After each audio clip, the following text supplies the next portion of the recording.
Hello everyone. In this video, we're going to be taking a look at an article from BBC News that was published on December 27th. And I just have to say that this is a sign of the future. This could be what leads to the EU army, because it would be the justification for an EU army once Germany accomplishes what they're doing here.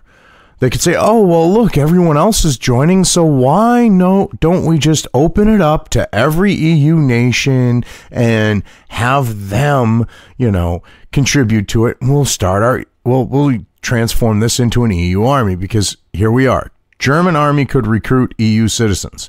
To me, that sounds like it could be the first steps to that. So let's get into the article here. 7 years after Germany scrapped conscription, its defense chief has said employing EU citizens is an option to fill expert posts.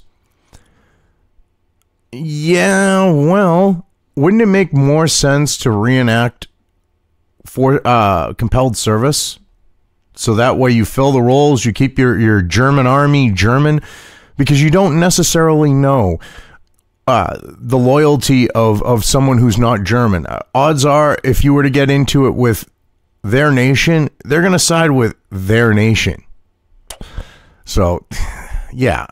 So, to me, this isn't about shoring up the German military. This is about setting it up to be transformed into an EU military.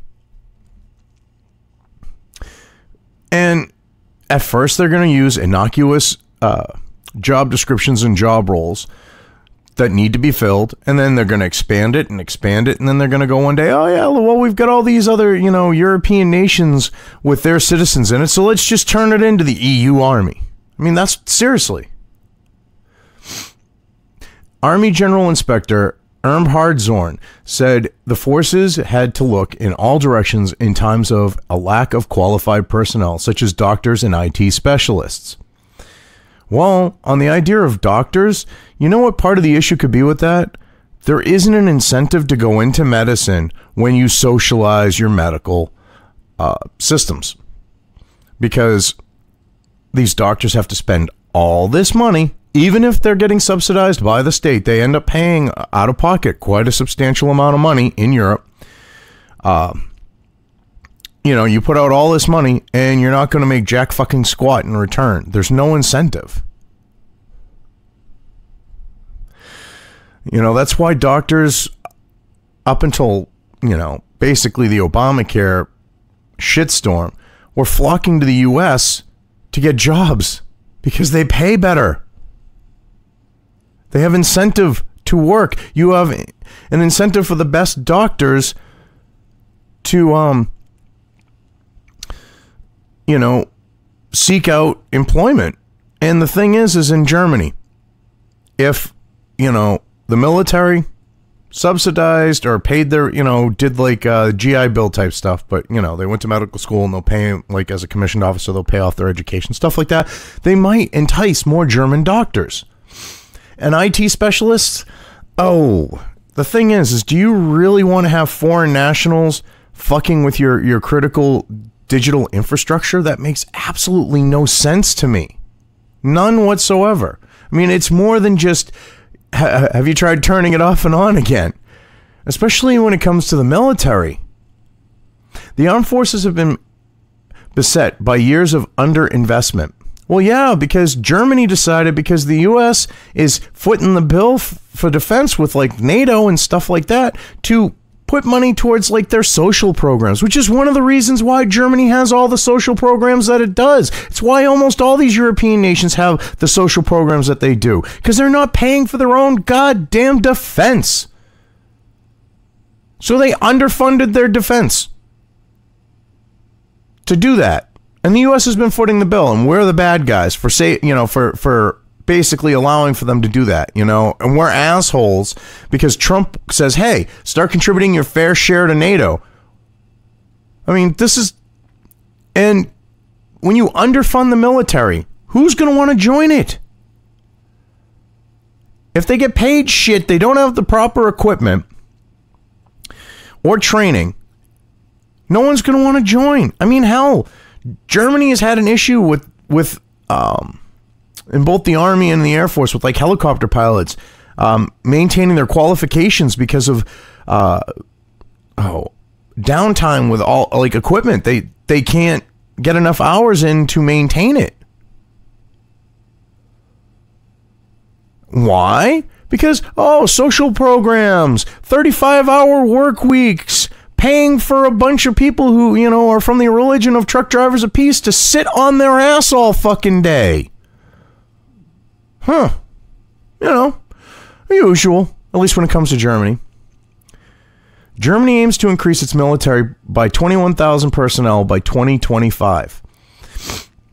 It has also pledged to raise its defense budget from 1.2 to 1.5% of its gross domestic product by 2024 in the face of criticism from President Donald Trump that it does not meet the NATO target of 2% of GDP. That's not actually accurate. Okay, that 2% of the GDP is supposed to go to NATO defense, not the nation's defense. Leave it to the BBC to inaccurately fucking report this shit. See, they're paying 1.2%, or were paying 1.2% into NATO of their GDP. Now they're up to 1.5, and they're supposed to be paying 2%. So not only were they not funding their own fucking military, they were underfunding the, NATO organization that's there to save, treaty of NATO alliance, that's there basically with the United States at the helm, running the show, putting all, Americans at risk to defend Germany's sorry ass from, Russia? Not communism. And that's even if you can consider Russia really a threat these days. If they'd stop poking the Russian bear, it wouldn't be one. But, so they can sit there on their asses and spend money on things like socialized medicine. It's ridiculous. Defense Minister Ursula von der Leyen said in an interview on Thursday that 182,000 uniformed soldiers were now employed by the Army, a rise of 6,500 in 2 years. Within 7 years, that should reach 203,000. Well, first off, they're not employed. Okay, employment denotes that you can voluntarily leave. You can voluntarily quit your job. No, they signed a contractual agreement to be in the military. They're not employed by the military, okay? They are enlisted in the military. There's a difference. She said the Army was now made up of 12% women, and this year alone, 1 in 3 people applying to be an officer was a woman. Okay, so the military is 12% women, but yet 33% of who's applying to be an officer are women. That doesn't sound like equal representation there to me. That sounds like, women are getting more representation. And it also sounds like there could be a possibility where they're promoting this whole, feminism crap of underqualified women becoming officers who are incapable of doing the job. I mean, just because of the fact of got to do feminism. And this is going to be the EU Army. Trust me on this one. This will end up, they're preparing this, they're setting it up to end up turning into the EU Army. Well, all I got to say is if the EU gets froggy and decides to leap against the United States, with all this cultural Marxist feminism type crap and stuff like that, it'd be a fucking joke. Be like, it'd be like the idea of when the little pissant comes up to you, starts swinging, you put your hand on their head, and they're swinging at it, and you're like, do you really want to get into this? And they go, put them up, put them up. That's what this would be like. Give me a fucking break. Real smart. Let's put feminism into military reform. That'll go over real well. You'll have women on the front lines going up against 250-pound muscular strapping men. I don't see them defeating them. And I'm not talking the women, the men defeating the women. I'm talking the other way around. I don't see that happening. So, what does the defense chief purpose? What does the defense chief purpose? That does not make any sense. What is the defense's chief purpose, maybe? Oh, what does the defense chief propose? Well, I'm fucking dyslexic today. Oops. What does the defense chief propose? General Zorn told the Funk newspaper group that, of course, the Bundeswehr, the Bundeswehr, needs personnel, and the army had to push hard for a suitable new generation, although EU citizens in uniform were an option to be examined only in specialist fields. And the reason why they're saying specialist fields is because they don't want to alert Germans, because if they're like, oh yeah, we're just going to let them in, you know, to any position, and they would be like, wait a minute, this is like leading to an EU army. If, you know, they didn't do this on the note of outside of Germany, it would be the same exact thing. The media group said the government had already consulted EU partners and that most had reacted cautiously, particularly in Eastern Europe. Well, of course, because in Eastern Europe, they probably see it for what I see it as, the first steps towards an EU army. And they really don't want an EU army, because if they, you know, keep up their opposition to a lot of things, you could see this future EU army rolled into their country. And they already dealt with that with the Soviet Union and communism. They don't want to deal with that with the EU. They're not stupid. They've already seen this type of situation. They don't want to live through it again.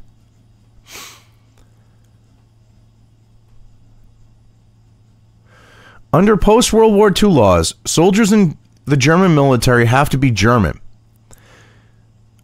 That doesn't make any sense, but all right. I don't understand why that would be post-World War II. To me, that would make more sense in Nazi Germany, that you would only want Germans to be in the German military. I don't know. I just find that a little bit funny for some reason.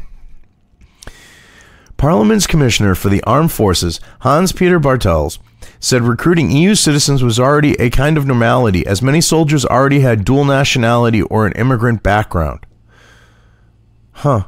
Well, why don't they get Crout & T as a propagandist? Working in IT. Oh, wait.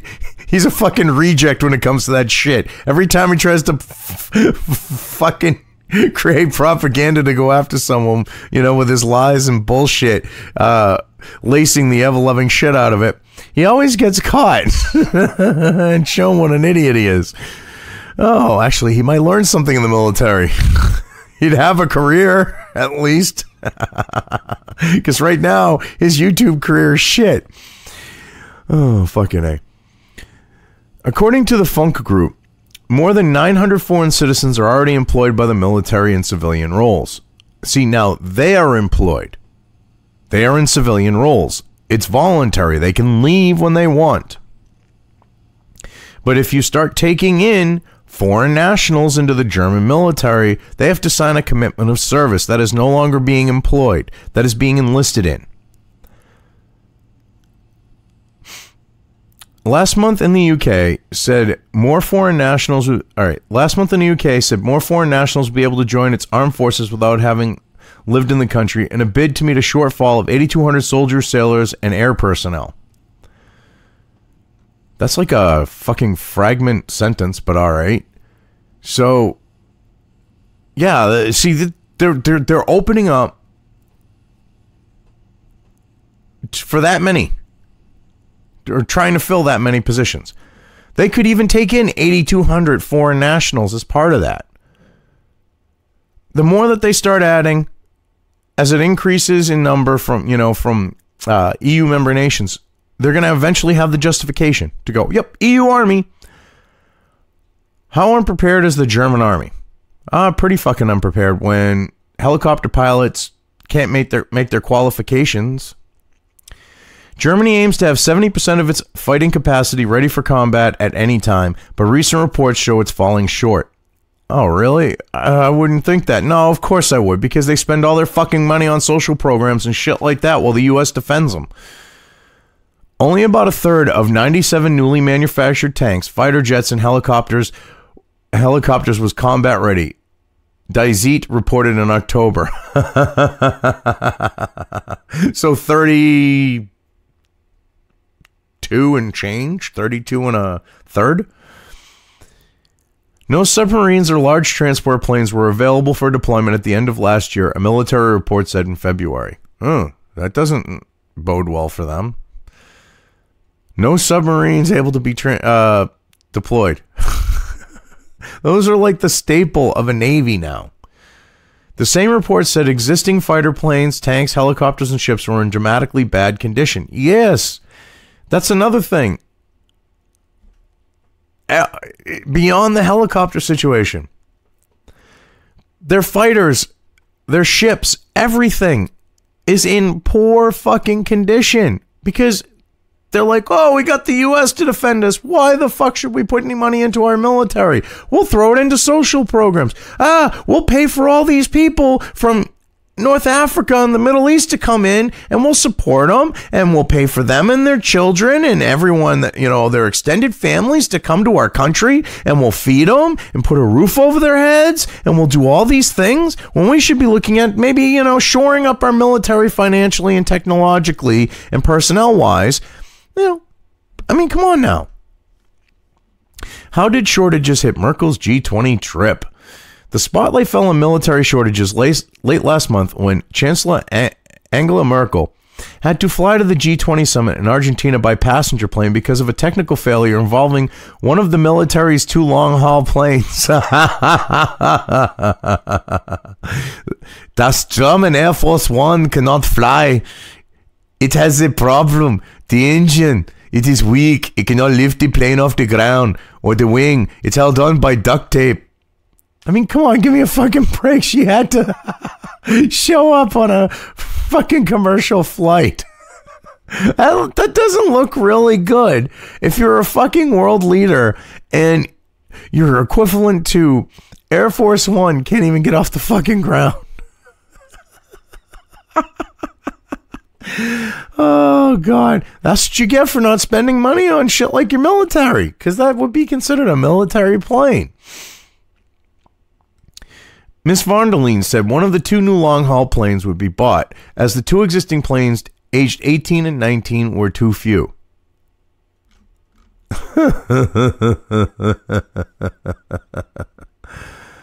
That's fucked up. They got 2 of them, and now they're going to buy more. And they're older than fuck. For a plane, they're older than fuck. 18, 19 years old. At least from, like, say, standard use.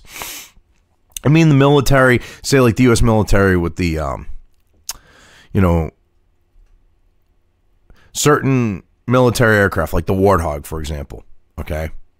They keep going through them and remanufacturing airframes and stuff like that to keep them in the air longer. But if you're not doing stuff like that, 18 to 19 years old is long in the tooth.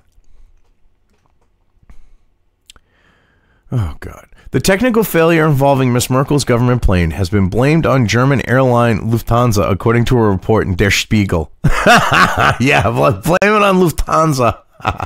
Don't blame it on the fucking German Air Force. Don't blame it on the German government. It's Lufthansa's fault. When the pilots tried to reboot the A340's electronics during an in-flight power failure, they were unable to restart the radio. Okay, that I don't see how is their fault, but all right. According to a confidential report by Spiegel, the pilots had not been informed of new instructions to restart the radio after Lufthansa's technical subsidiary installed a digital communication system in 2009. That sounds like a lack of communication from the government, and they order this in. That's more on the government. They order that in, and they rely on Lufthansa to deal with their military plane. That's on the government. That's not on Lufthansa. Why would a government trust a private corporation like that with their equivalent to Air Force One? To me, I wouldn't want to put, say Air Force One in the hands of a private contractor. You lose control over some of the security. You lose control over maintenance. You lose control over a lot of different things. That could be why. So ultimately, it falls on the government. Don't try to blame Lufthansa for it.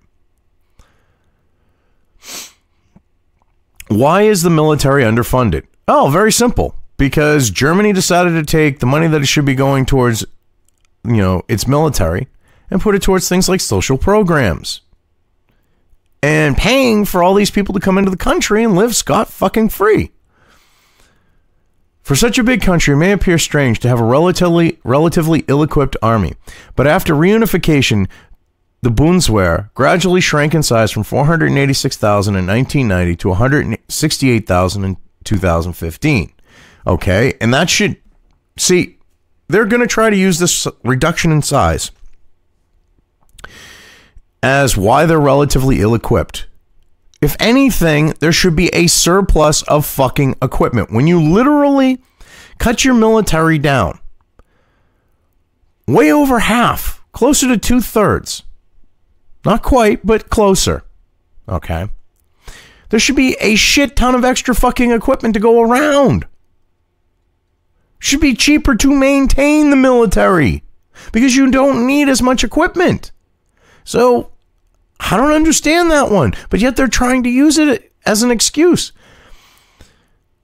There was no perceived military threat after the Cold War, and cuts to defense spending continued in 2000 until 2014.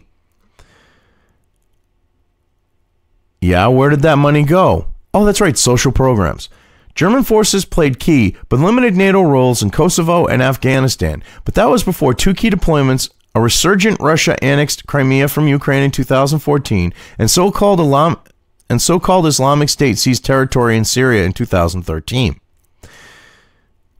Excuses, excuses, excuses. I love how the BBC is making fucking excuses for why Germany didn't have military preparedness as like one of their primary goals when it comes to their defense and, national sovereignty. Oh, that's right. They're globalists and they want to be in the EU on that note. But you understand what I'm getting at.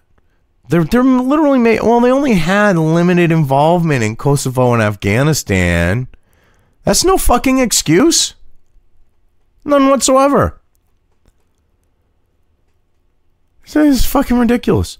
The culture of underfunding changed, and last month an opinion poll suggested 43% of Germans agreed on the need for greater defense spending, up from 32% in 2017. Yeah, and here's the thing. They're wanting to have an increase in their in their defense, okay, with the spending and readiness and everything else, because basically that's what they're voting. They're saying they want with that at 43%. They want a German army to protect German interests. And instead of incentivizing it for Germans to be in the military, they're trying to court foreigners. And literally, the only thing that could come from that is a further, from their the roles that they're going to open up now, or they're talking about opening up now. It's going to expand from there, and they're going to open up more and more roles in the military to foreign nationals. They're going to get more foreign nationals involved. They're going to get to a point where they're going to be like, we really need an EU army. And guess what? Here's the German military already basically an EU army. And that's exactly what they're going to do here. Mark my words on it. It really will be that.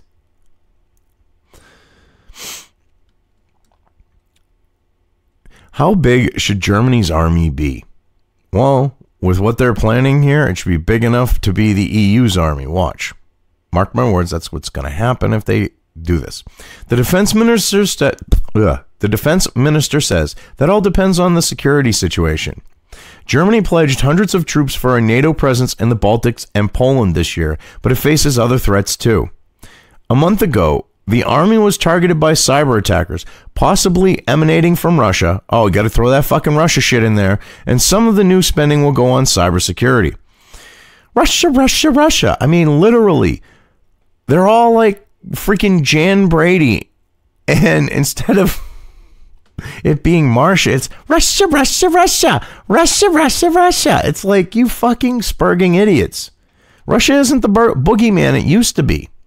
See, they're trying to get us worried about Russia, and China's a way, way, way, way bigger fucking threat. Hands down, a way bigger threat to European interests to U.S. interests to Canadian interests. Yeah. So, don't know what to tell you except maybe you should cut back on like the Russia shit. Get your house in order, get your military fucking straight. Don't try to set it up so that you can turn it into an EU army, and just worry about defending Germany. And maybe contributing your fair share to NATO, both in troops and financial obligations. And yeah, we'll go from there. But I mean, you look at this situation. Am I the only one that sees this as the groundwork being laid out to bring in their EU army? Because the only thing that can come out of allowing foreign nationals like that into the German army is literally setting it up to turn it into the EU army. Just my thoughts. But anyway, I've covered this well enough. I'm just going to leave things here. If you liked this video, depending on where you are watching it, please give it an upvote or thumbs up. If you want to know when new content of mine hits the internet, don't forget to subscribe to one or more of my social media or video accounts listed here. Also, with YouTube, don't forget to ring that bell. You can find all of my video content on both BitChute and YouTube. This may not be the case with other places I upload to, but I will try to minimize this happening. You are always welcome to interact with me at any of these sites on the list, so feel free to do so. If you have anything you want me to cover in a video, when it comes to news or current events, send it right along to me. I will try to do my best to cover it. As always, thank you for watching.